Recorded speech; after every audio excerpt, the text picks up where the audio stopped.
Hello, everybody. My name is Michael Waits, and I am the host of AGTP Daily, a global tech podcast.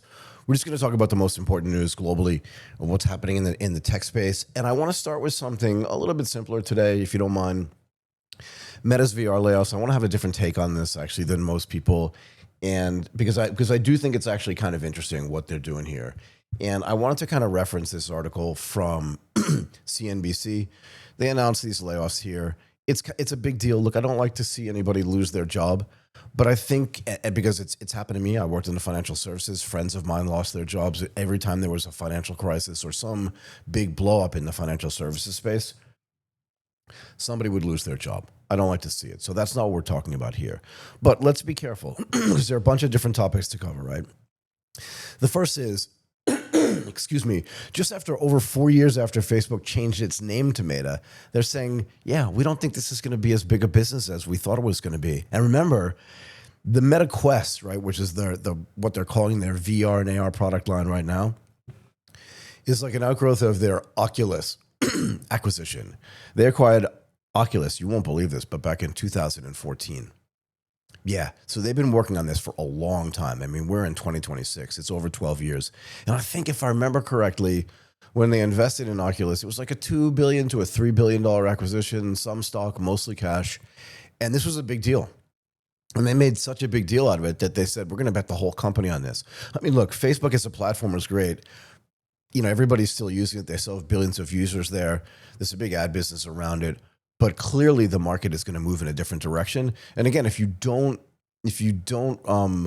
kill your existing businesses to build the new and upcoming businesses, you're always going to die. We'll get to Apple later in the show. We'll talk about that too. But these big companies have to understand this. If you're listening to this or watching this, you are probably too young to know that Kodak essentially invented the digital camera. And yet, they didn't want to ruin their film business.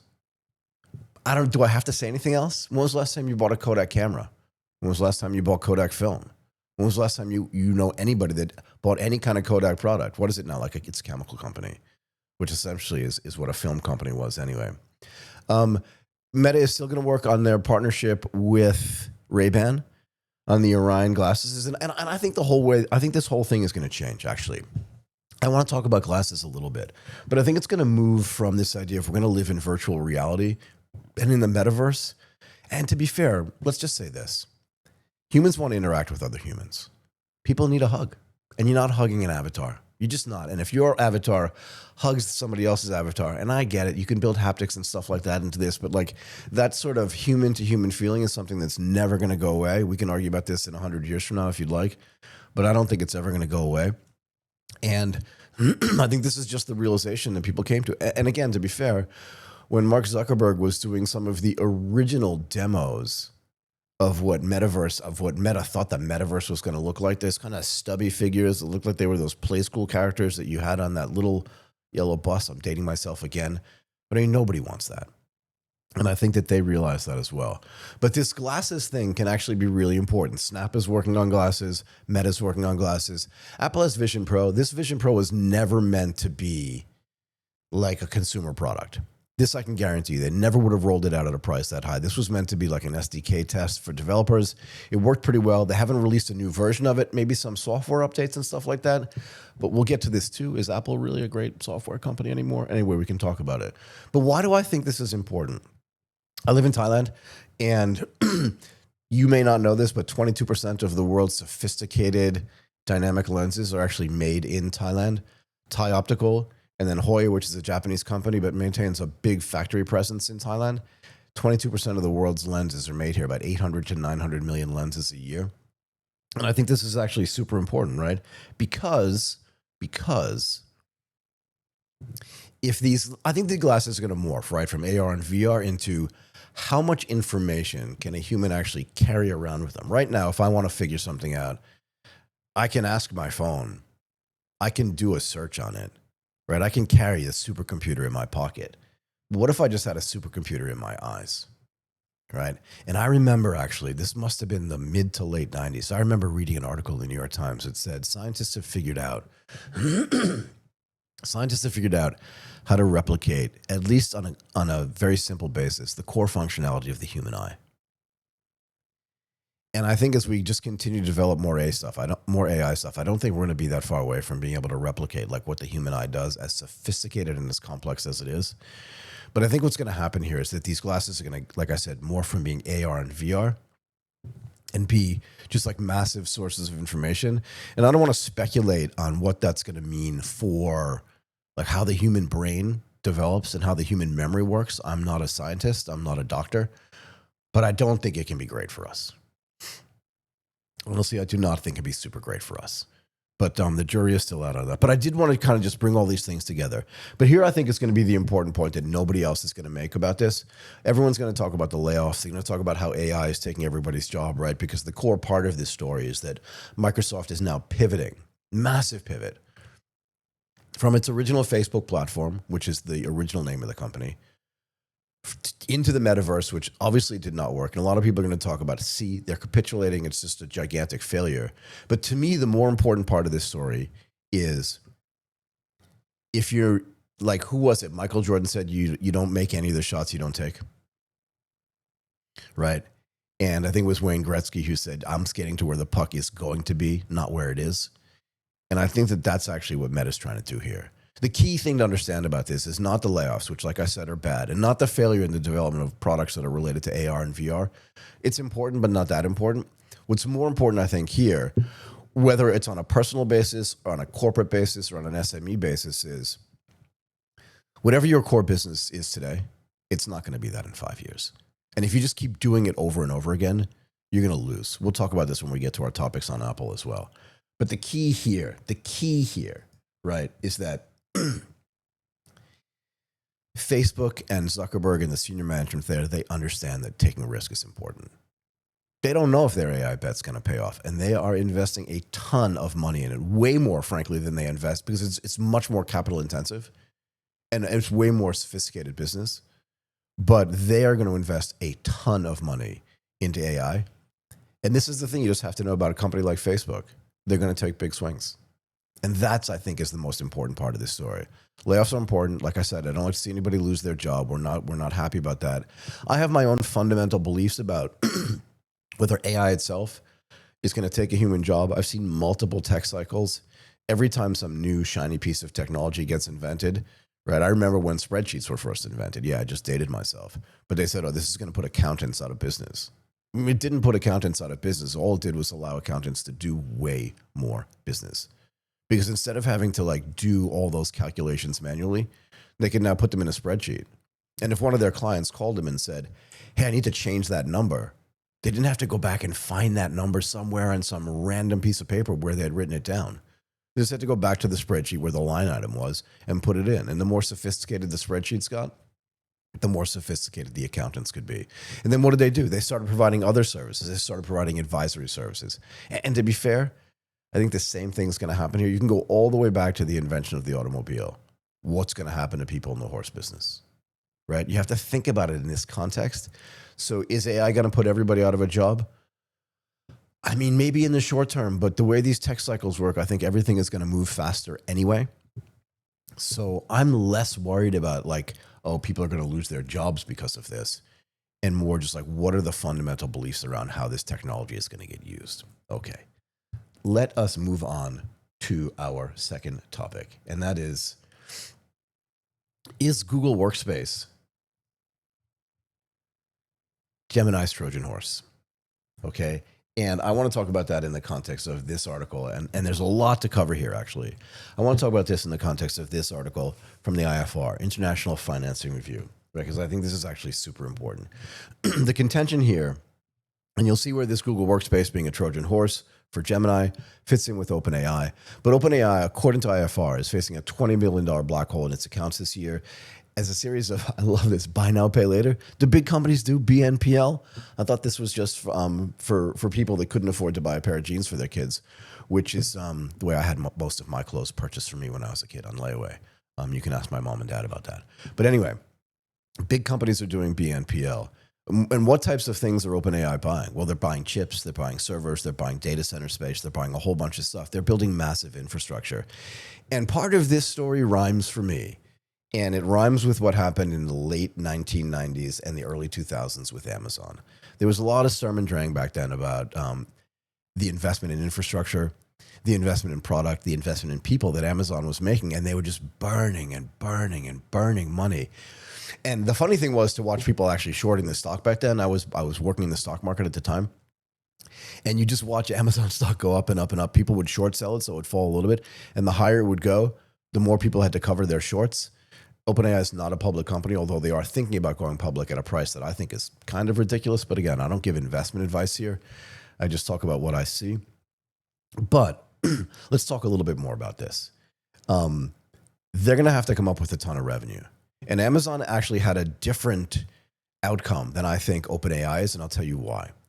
Because Amazon was actually selling products that were building out infrastructure. And one of the things that Jeff Bezos and his very sophisticated and smart management team figured out was, we're going to grow to a point where nobody else can be able to compete with us. We're going to suck in all the investment money in the e-commerce and e-retail space to the extent that nobody else can do it. And to be fair, big companies like Walmart, big companies like Kmart, big companies that were already in the retail space, that already had logistics, just didn't invest in their own e-commerce businesses early enough and fast enough and big enough. And Amazon basically blew them away. But they had a spigot that they could turn on and turn off for their investment. But they also knew, and they were very confident, that if they built the right business, right, if they built the right business, they would be able to then lower their expense margins and their expense ratios and say, now we're going to throw off cash. Now we're going to throw off a ton of cash. I don't even want to talk about their investment in their own technology, building AWS and turning that into a cash cow as well. That's a completely different story. But let's get back to Google Workspace and what the implications are for OpenAI and this $20 billion black hole that they have. Google already has like the most email accounts in the world. If not, it's the second most. Most of the people you know, or almost everybody you know, has a Google account. And then Google Workspace is what they sell to companies like mine. And you get Gemini for free. Okay? But also Google has another revenue source. They're spinning off a ton of money in their ad business. And that ad business is not going to go away. There was all this fear sort of at the end of, in the last 6 months of last year, where people were saying, well, everyone's now just going to go to ChatGPT to do search. But is that really true? Because here's the thing. For these big AI companies, I'm not going to say the most important thing for them. Obviously, compute's important, right? But the more important thing is data. Because the only way to properly train an LLM, or basically to train any sort of machine learning application, is to have data. And have a ton of it, and then to create more. So Gemini, through Google and Google Workspace and all the other Google products, which, except for the ad business, essentially don't make that much money, is the data that it's going to gather. And you have to go back to a book, and let me see if I can actually find let me see if I can actually remember what this book was called. I always think it's like Into the Googleplex, but I just want to make sure that I have it. Give me a second.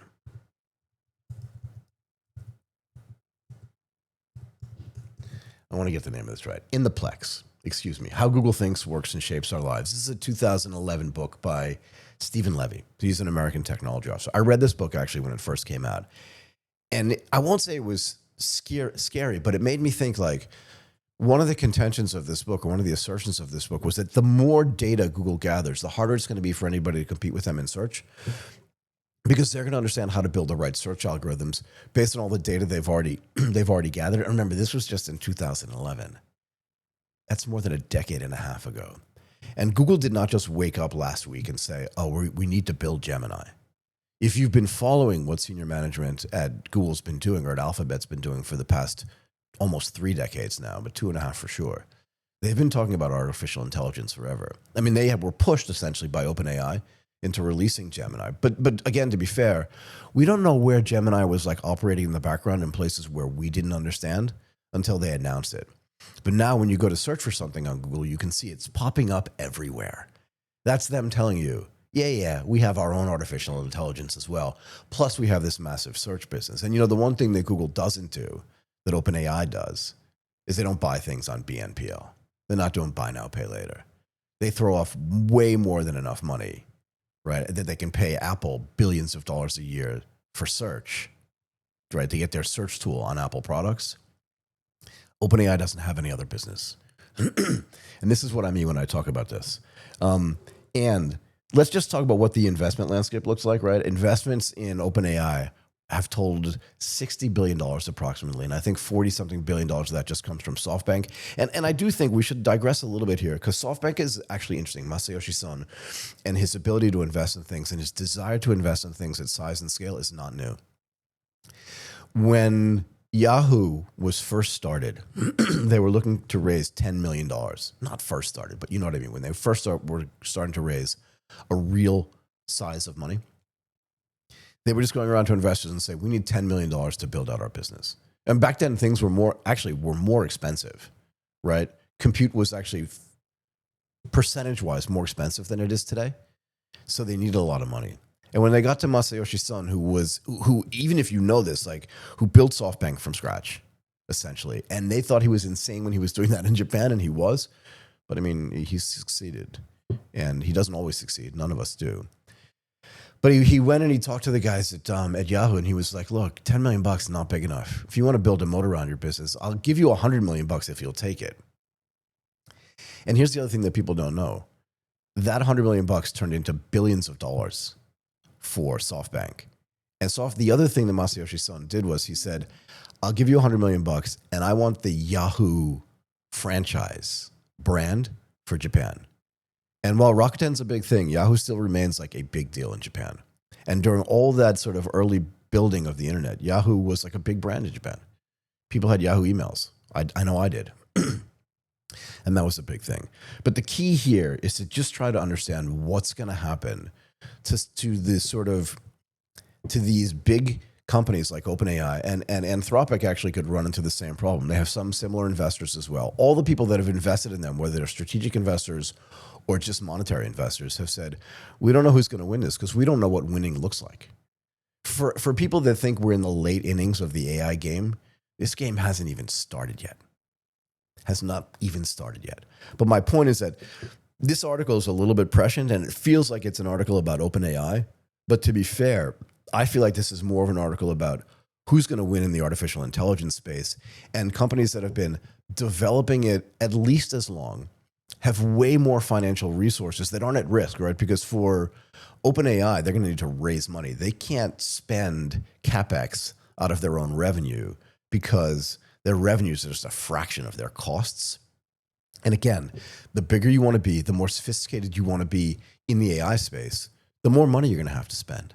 And we'll get to Nvidia at the end of the show and talk about what they're trying to build in the AI factory space. But it's important to note that it's not like it was for Amazon back in the early 2000s, where Amazon could say, okay, we've built out a bunch of warehouses. You may not know this, but Amazon actually built their own airports. And that's more recent, but they did that too, and probably have their own planes for delivery and stuff. But we're not nearly at a point where OpenAI is going to say, okay, we've built everything we need to build. We can stop building software. And now everyone's just going to use ChatGPT and their other products and say, okay, we're not going to our revenues are not going to be able to cover our costs. This was the thing that Amazon and Bezos and his team figured out. And I'm not sure if Stan Altman has figured that out yet. And that may be a controversial statement, but let's see. Let's see. So I want to spend a little bit of time talking about Apple. And before we get to an article on Apple, I just want to talk about this. Can Apple succeed in the AI space, or are they just like going to white label Gemini and white label other products? And let's do a little bit of a history lesson here just so you can understand. Apple bought Siri to great fanfare. I remember when it was announced. Right, this it's going to be like artificial intelligence. It's going to know what you're thinking. It's going to know what you want. It's going to give you answers. I've tried to use Siri a lot, and I know it's better today than it was back in 2010 and 2015. But to be fair, and I'm an Apple supporter. I have 1, 2, 3. I have 2 Mac Minis. I have 1 PowerBook. I have an iPhone 15 Super Max Plus or whatever it's called. Everybody in my family has an iPhone. I have an Apple Watch. I'm in the Apple ecosystem. I don't use Siri. And to be fair, I never have. I try it every now and then just to see like if it can come up with a decent answer for me. But I rarely ever use it because it's just become a meme. right? And I don't want to live in the meme space. And you know that Gemini has not become a meme. Anyway, let's talk a little bit about Apple. So TechCrunch reports that through Mark Gurman, right, from Bloomberg, that Apple's going to unveil Gemini-powered Siri Assistant in February. This is, in a way, they're giving in. They're just saying, do we really even know how, like hardware we're good at, but do we even really know how to develop software anymore? And sophisticated software, right? Because building spreadsheet software is not like building an AI assistant. These are two very, very different skills. And recently Apple fired its head of AI, or its existing AI head, John, I can never say this guy's name right, Gian Andrea? I think I got that right. The guy that's replacing him, Mike Rockwell, way easier to pronounce. He was part of their Vision Pro business. They're going to put those two things together. We already talked a little bit about Vision Pro and AR and VR. I don't want to spend any time here talking about that. But the question is, right, like, what's going to happen with things like Alexa, Google Assistant? And is Apple really going to exist in this space? Or are they just capitulating? Are they just giving in and saying, we don't really know how this works, right? We don't really know how this works. And for people that are watching this show, if you're interested in technology and the impact that it has not just on consumers, but on businesses itself, you'll remember when Apple introduced its Apple AI. So, and they don't want to call it artificial intelligence. They want to be a little bit cute about this and call it Apple Intelligence. They must have loved that coincidence that AI could be translated as Apple Intelligence as opposed to artificial intelligence. I mean, they've always been pretty good at branding. I thought that was a little bit cheesy, to be fair. I smirked when I heard it the first time. But the reality is that this is not Apple Intelligence at all. This is Gemini. And I find this interesting from a bunch of different perspectives, not the least of which is Apple has been competing with Google or Alphabet in the phone software, iPhone and device space, since 2000 and who knows what. The Android and iPhone or iOS battle has been going on forever. You can make a case about who won and who didn't win. Maybe there are more Android devices in the world, but there are more iPhone profits, more iPad profits. Do you know anybody with a tablet that's not an iOS device? Does Google still make tablets? Do they still make Android tablets? I don't know. Not that important. But the point is that Google already pays, and we talked about this before, Apple, I don't know what the number is, $20 billion for search capabilities on Apple products. And even though those two companies appear to be enemies, they're frenemies. This is something that I believe really, really strongly. These companies are frenemies. They're not enemies. And I don't think that's ever going to go away. Because I think at some point, Apple is way better than anybody else. At least they have been historically at building these great consumer products. I tried an Android phone. I don't want to say which one it was. But it fell apart really quickly. And it was a high-level model, actually, from a well-known manufacturer that actually still makes phones, although they can't sell them in the United States anymore. So I guess that gives away a little bit like who the manufacturer was. But it was poorly constructed. I didn't like the Android interfaces. I don't know. It just didn't work for me. And it didn't integrate well with the rest of the stuff that I was doing. But the real question is Apple even going to succeed here? And if they're always reliant on Google for their AI services, because search itself is okay, I guess, to be reliant on Google for, but AI is going to be a thing. And again, I spoke about this 5 or 6 minutes ago. We're in the early stages of this.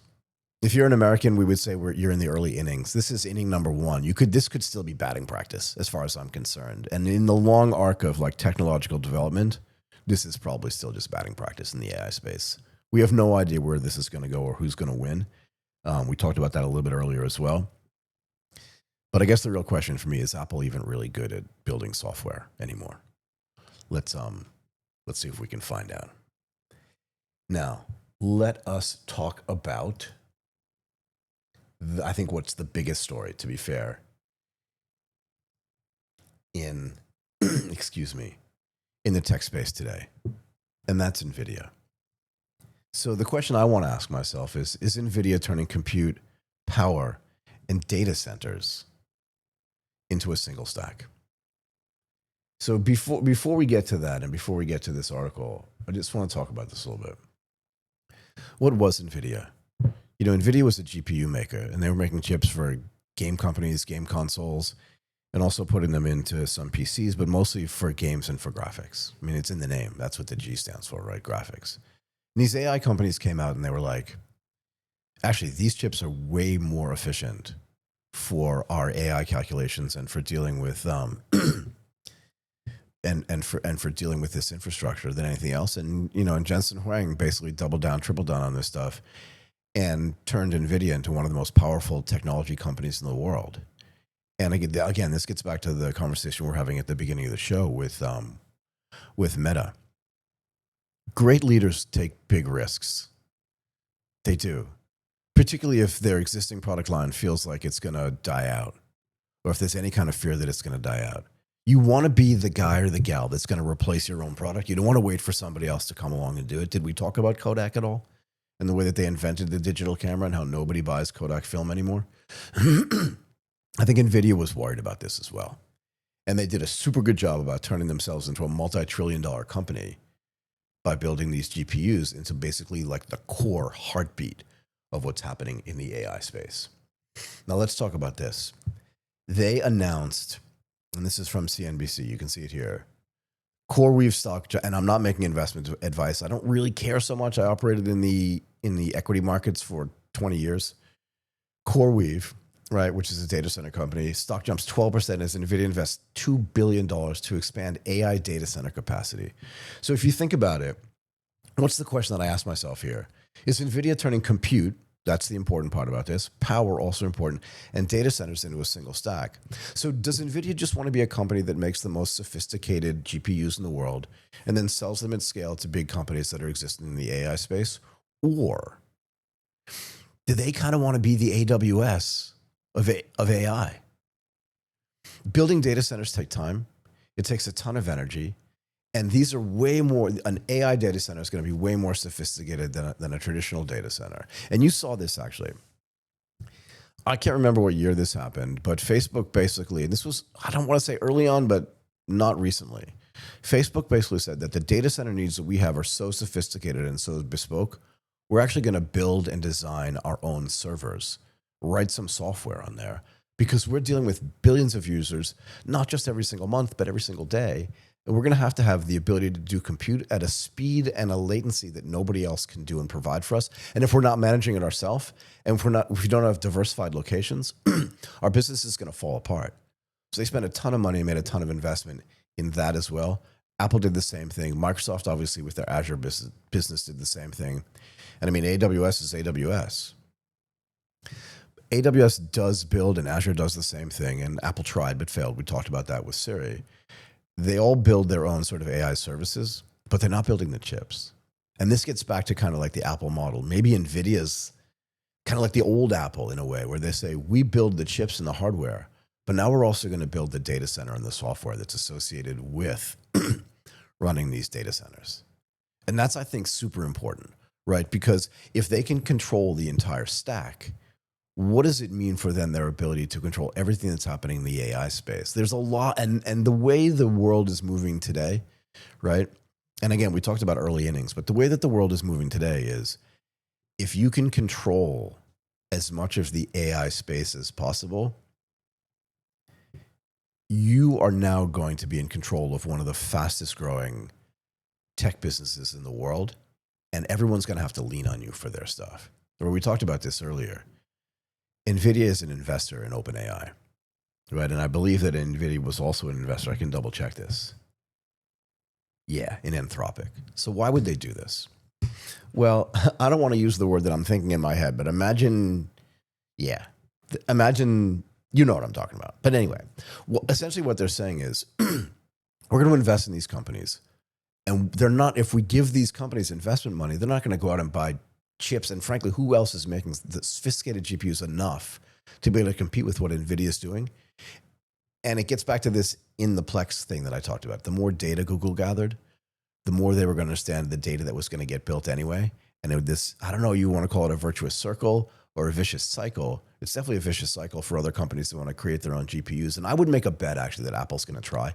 That's what they did with their M series of chips, and they basically disintermediated Intel.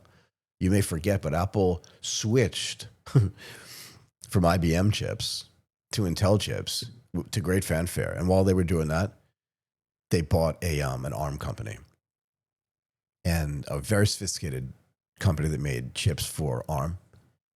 And now they don't buy anybody else's chips. I think they make their own radios now too. right? They make their own Wi-Fi stuff as well. So the key question is, will they make their own AI chips? Will they try to build that stuff in? And do they have the sophistication to do that? For on the chip side, Apple's actually been really good. We talked earlier about, like, are they any good at building software? They're not, but they're super good at building hardware. And the chips is a huge differentiator for them. But what is Nvidia doing? They're saying, we're going to invest in these other companies, right? We talked about it, in Anthropic, in other AI companies. And we're going to make them give us that money back by buying our chips and by using our AI factories. I mean, that's what they're calling this stuff, right? And if you look at what they wrote, this is according to their own website, right? AI scaling laws are driving massive increases in compute demands and for model creation, okay? And people are going to need, like, ways to test these models and train these models in a way they haven't done before. And just to get back to this virtuous circle thing, or this vicious cycle thing, you're training all these AI models. The more you train them, the more you go out and help companies make big decisions, which then creates more data. And the more data you have, then the retraining has to happen. And this is just, like, constantly going to go on. And that means that you're going to need more space for data storage, more sophisticated compute, better chips. And another thing I think that not a lot of people are talking about, right? But I'm going to say water and power. And when I was growing up, we said that nuclear power felt dangerous, right? There were big problems in Bhopal and more recently in Fukushima. And I remember I was living in Japan actually during the Fukushima disaster. I was actually on the 20th floor of an office building in Tokyo when the tsunamis hit the Fukushima nuclear reactor. And I think that it set back, I wouldn't say development, but deployment of nuclear power. But in the same way that these big companies built their own data centers, I mentioned this, right? They built bespoke data centers, bespoke servers, bespoke software to run this data stuff. It's likely that they're going to build their own power if they're not already doing it. And it's going to take time. I don't know how long exactly it takes to build a nuclear reactor, but this is the cleanest power that we have, right? I mean, any kind of these sort of alternative energy resources are definitely cleaner than coal and oil. But nuclear is also really, really efficient. And you can build now smaller nuclear power plants next to your data centers. You can get really efficient with the way this stuff works. And this is not just going to happen nationally. This is going to happen globally, because as Nvidia, and we talked about this earlier as well, continues to sell even more sophisticated chips to countries like China, you're going to find that they're going to need more power as well and more water. The real battle here, like I said, we're in the early innings of this battle, hasn't even started yet. And now you need to start asking yourself a question about these AI factories. And I love this phrase, like, in the era of AI reasoning. Whoever comes up with this stuff is really great. But here's the question about what's going to happen in these early innings and then what's going to happen in the mid innings and later innings. There is a map, and I'll try to find it, that says, and I live in Thailand. I mentioned that earlier when I talked about the glasses, right?